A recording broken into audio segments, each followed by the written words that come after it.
Todo comenzó en junio de 2024 cuando mi esposa Valeria, nuestro hijo Mateo, que entonces tenía 9 años, y yo nos mudamos a nuestra nueva casa en las afueras de Medellín. Habíamos vivido 15 años en un apartamento de 3 habitaciones en el centro de la ciudad, donde las paredes habían absorbido los olores de todos los vecinos y el ascensor sonaba como un tractor viejo. Esta mudanza fue como un boleto a una nueva vida. Buscamos la casa nueva durante casi 3 años.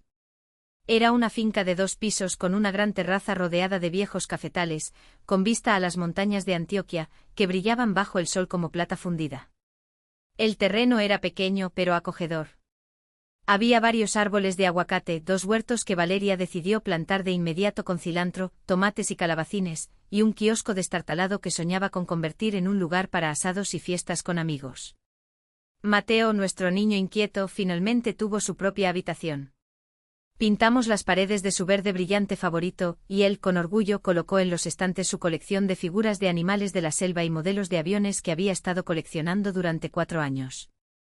Ahora podíamos organizar nuestra vida a nuestro gusto.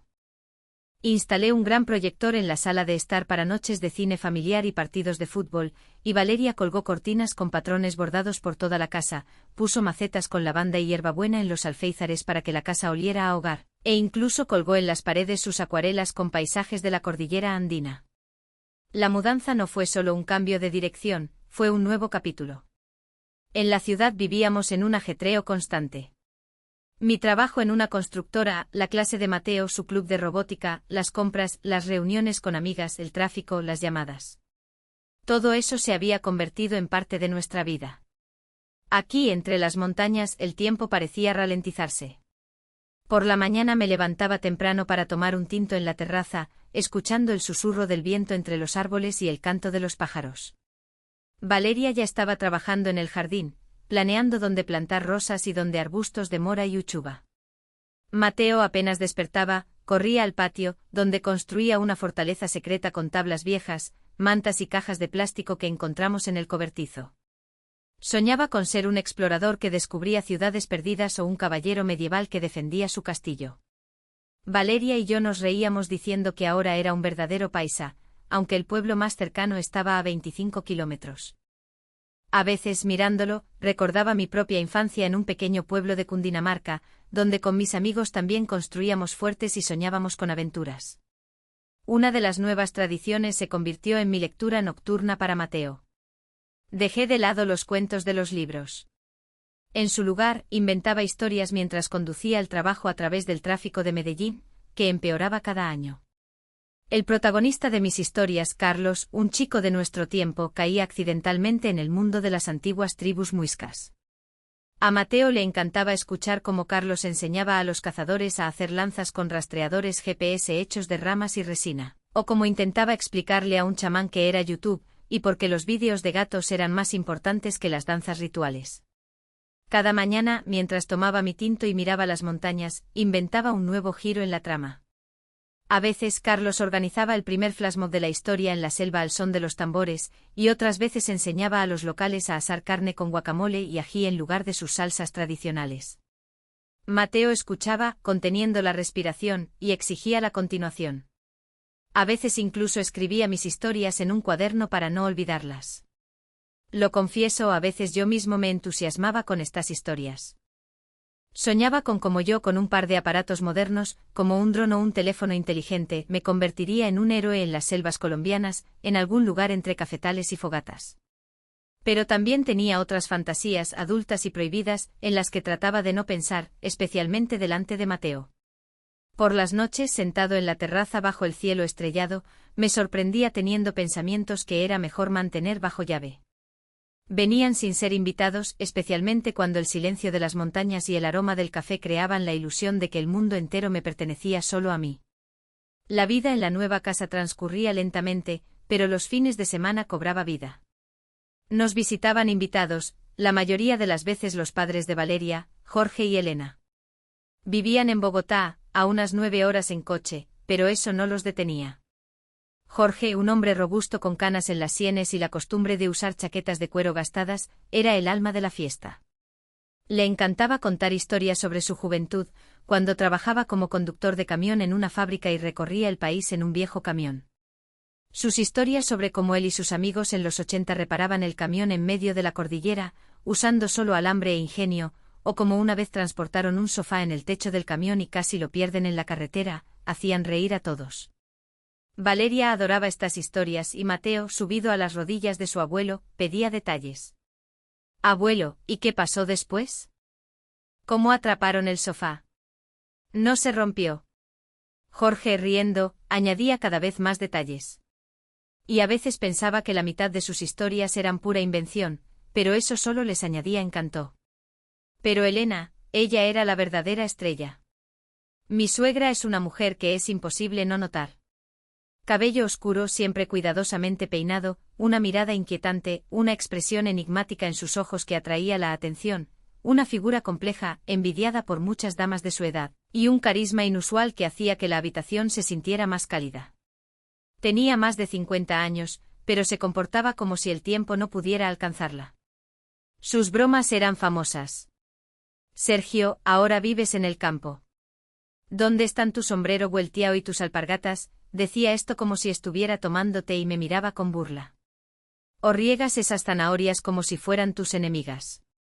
«Hay que hacerlo con amor, Sergio, con amor». Aprendí a responder con bromas, pero sinceramente su mirada podía ponerme la piel de gallina. Había algo magnético en ella, algo que te hacía sentir a la vez en el centro de atención y bajo un hechizo.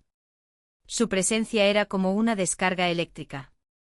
Nunca sabías cuándo soltaría otra broma, pero la esperabas con algo parecido al placer. Cada visita de los padres de Valeria se convertía en una pequeña fiesta. Jorge contaba viejas historias. Valeria se ocupaba en la cocina, preparando sus famosas empanadas de carne o ajiaco. Y Elena no paraba de pincharme. Ya fuera por un suéter viejo que debía donar a un museo, o por mi forma incorrecta de cortar la cebolla. «Demasiado grueso, Sergio, hay que ahorrar». Mateo corría por la casa, mostrando a su abuelo sus avioncitos o llevándolo al jardín para mostrarle su fortaleza secreta. A veces intentaba involucrar a Elena en sus juegos, y ella, para mi sorpresa, jugaba con gusto el papel de la reina de la galaxia, dando órdenes con el mismo carisma con el que bromeaba conmigo. Y me sorprendía pensando que tenía que hacer algo con mi suegra. Vivir bajo su atención era divertido, pero también agotador. Hacía tiempo que había entendido que con Elena se podía bromear o apuntarse a terapia. Elegí la primera opción, pero cada vez me preguntaba más, ¿cómo encontrar un terreno común con ella para que sus bromas no dejaran un regusto amargo? Las visitas de los suegros se convirtieron en parte de nuestra vida. Cada fin de semana la casa se llenaba de risas, el sonido de los platos y las viejas canciones que Jorge ponía en su antiguo reproductor de casetes. Traía cintas de Héctor Lavoe, el grupo Nietzsche e incluso viejas grabaciones de Carlos Vives. Y él y yo, sentados en la terraza, hablábamos de cómo en los 90 todos soñaban con tener un Betamax, zapatillas de marca y un viaje a la costa. Elena, aunque se reía de nuestra nostalgia, a veces cantaba, especialmente cuando sonaba Cali Pachanguero o La Gota Fría. Notaba como ella, de pie junto a la estufa revolviendo el sancocho, movía la cabeza al ritmo de la música. Y en esos momentos no parecía una suegra temible, sino una mujer que probablemente una vez bailó en discotecas, se rió en fiestas y, quizás, soñó con algo más que la vida en Bogotá. Sus bromas no cesaban. Una vez, cuando toda la familia estaba pintando el kiosco, miró mis pinceladas desiguales y dijo: «Sergio, sostienes esa brocha como si fuera un machete. ¿Dónde está tu precisión de constructor?». Me reí. «Elena, estoy guardando fuerzas para pintar la casa». «¿O crees que también lo haré mal?». Ella sonrió. No con malicia, sino con algo de calidez. Y por primera vez pensé que tal vez, ella y yo finalmente encontraríamos un terreno común. Pero cada una de sus visitas era como un juego.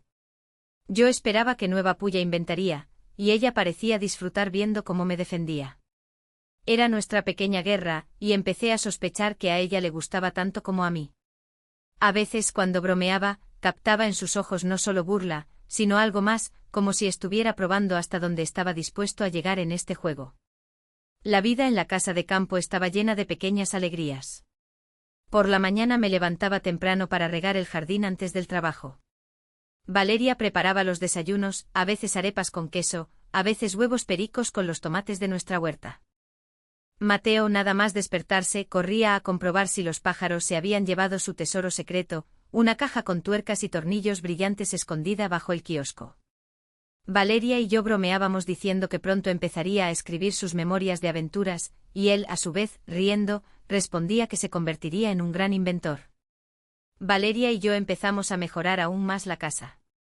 Construí un columpio en el patio para Mateo, y Valeria empezó a criar gallinas, soñando con una futura pequeña granja. Cada mañana recogía los huevos y yo, viendo su entusiasmo, pensaba en la suerte que tenía con ella. Nuestra rutina se enriqueció con otros eventos. Poco después de mudarnos conocimos a nuestros vecinos, la familia Ramírez, que vivían a 2 casas de distancia. Eran típicos paisas, amigables, ruidosos, con la costumbre de invitar a su casa por cualquier motivo. El cabeza de familia, don Carlos, un exmilitar, le encantaba invitar a todos a su aguardiente casero y contar cómo en los 90 transportaba plátanos desde el campo hasta Medellín. Su esposa, doña Lucía, horneaba unas tortas de chocolo y guayaba tan deliciosas que Valeria le pidió la receta de inmediato.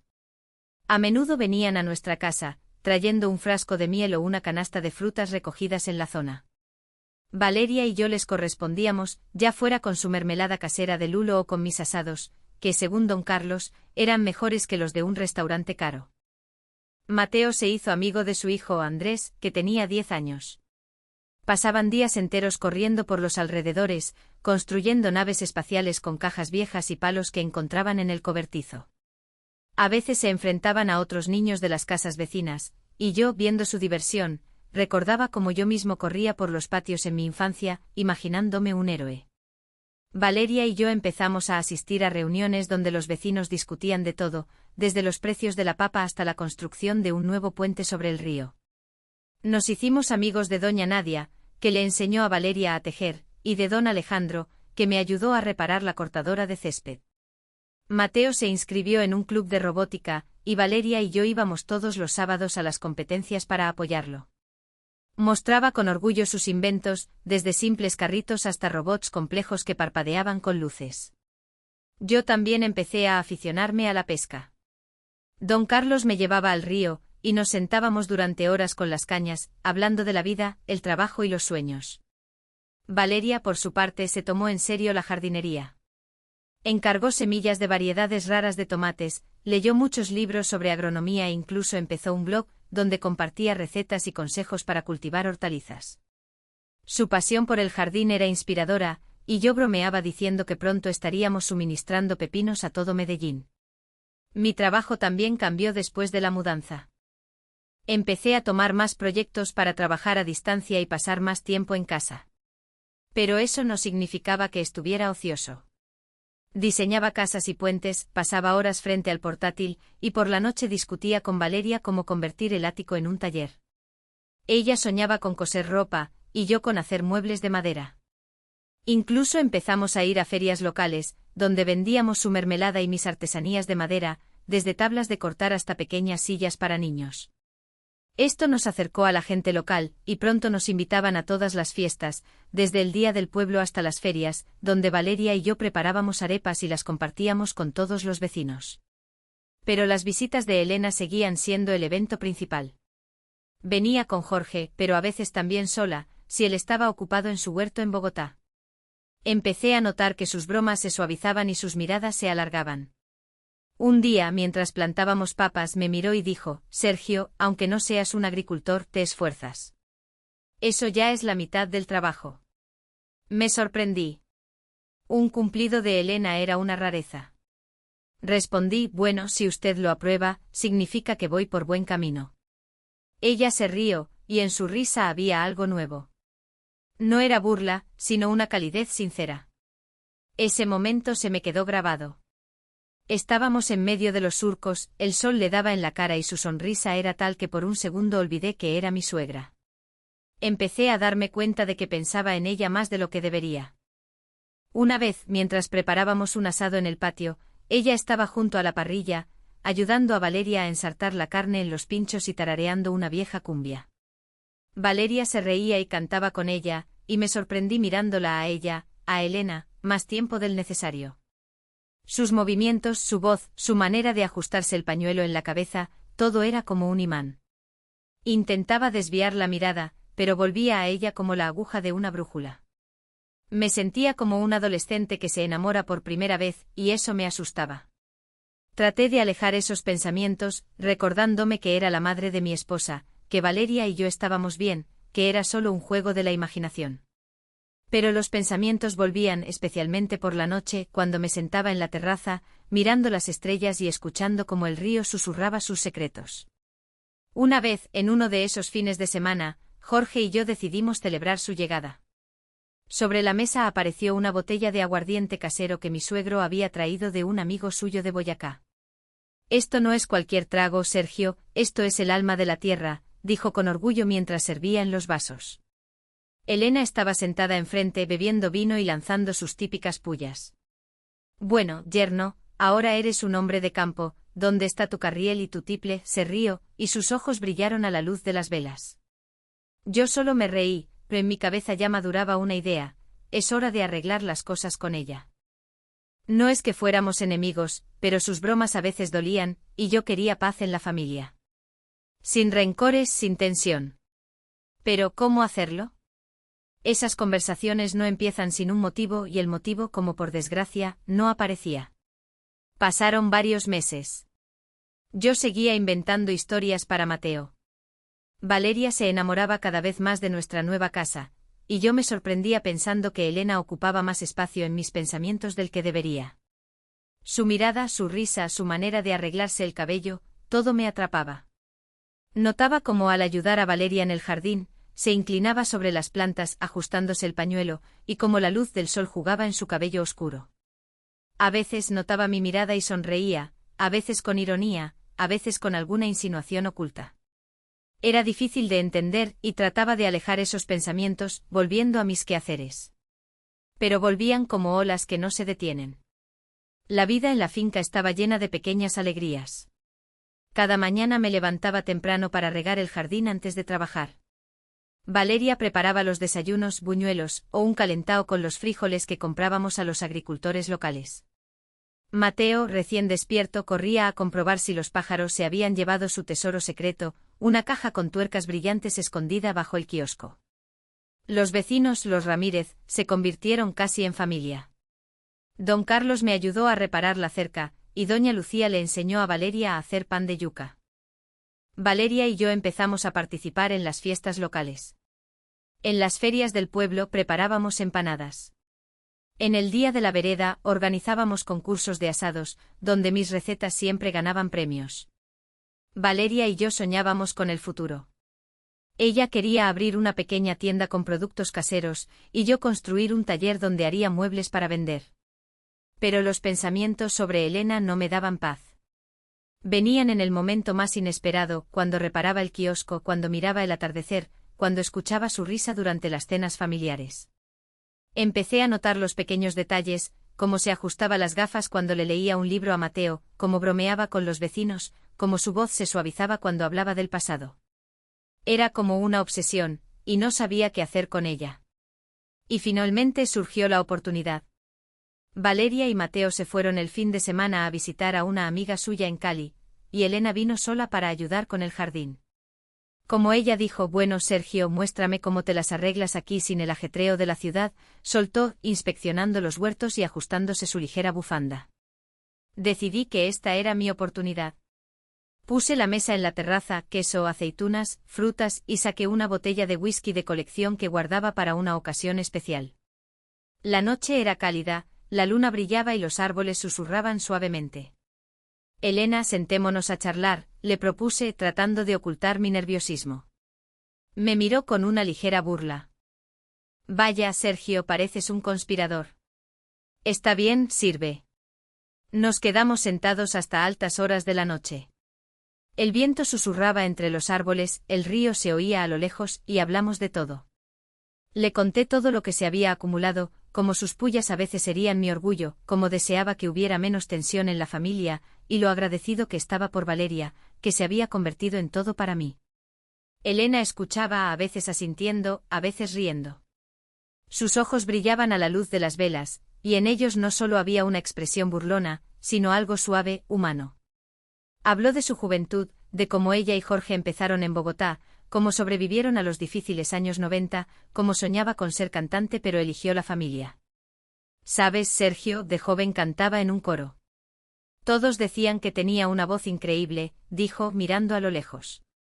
La escuché y por primera vez en mucho tiempo, no me pareció solo una suegra, sino una mujer con una vida interesante, con sueños e incluso con una ligera tristeza.